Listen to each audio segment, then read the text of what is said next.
Hands Without Shadows pickup, but this is called an active pickup system, meaning it runs off of a battery. It's mean. It says, don't even plug me in unless you mean it. EMGs are full on.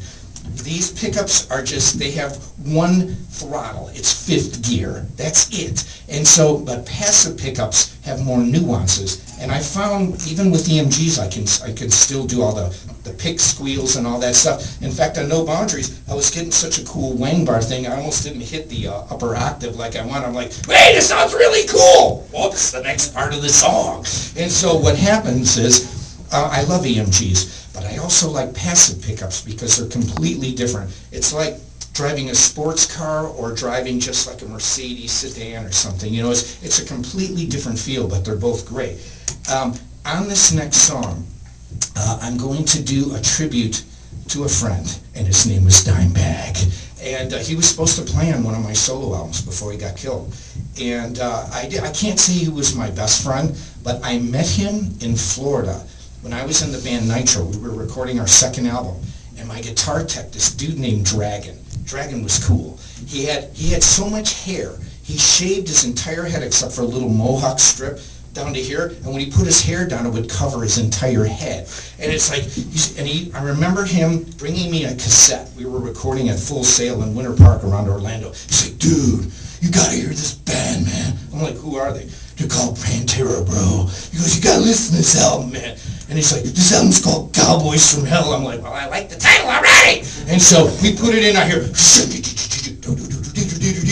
I'm like, dude, this rocks. And he goes, but bro, you don't understand, man. They're like playing in Orlando in a couple days. I'm like, really, dude? He's like, yeah, really, man. So Nitro, we never did anything small. We brought the entourage. When we went anywhere, we had the posse. So we had the whole band. We had our road crew, and see, we always used to work out, so we knew all the security people that used to work out at the local gyms, so we brought like our big buddies along, so we walk in with the posse. We're almost the only people there. And I'm looking around, and this club was called Plus 3, it's not around anymore. And I'm looking around like, dude, nobody's in this bar, man. It's a rock club. Nobody's even here. And so all of a sudden, here's Pantera playing, and I only knew Cowboys from Hell. I didn't know anything else about them. And I'm standing there, I'm like one of the only guys, it's like this empty area. And all of a sudden, over the mic, Dimebag goes, is that Michelangelo? I'm like, yeah! He goes, dude, I studied your instructional video. And so he goes, and so Pantera dedicated the set to me, and I got to know Dime from that point on. And he was just a great guitar player. What a visionary player. And if you think about Dean Guitars, there's a lot of great companies out there. But Dean is something a little bit different. One, they're a great U.S. company, and obviously they make guitars, you know, now in China and Korea and other countries, but they have a USA facility that still makes really, really high-end, beautiful American guitars. And they wind their pickups in the United States too at their Dean facility too. When they use, like my second signature guitar has USA pickups in it.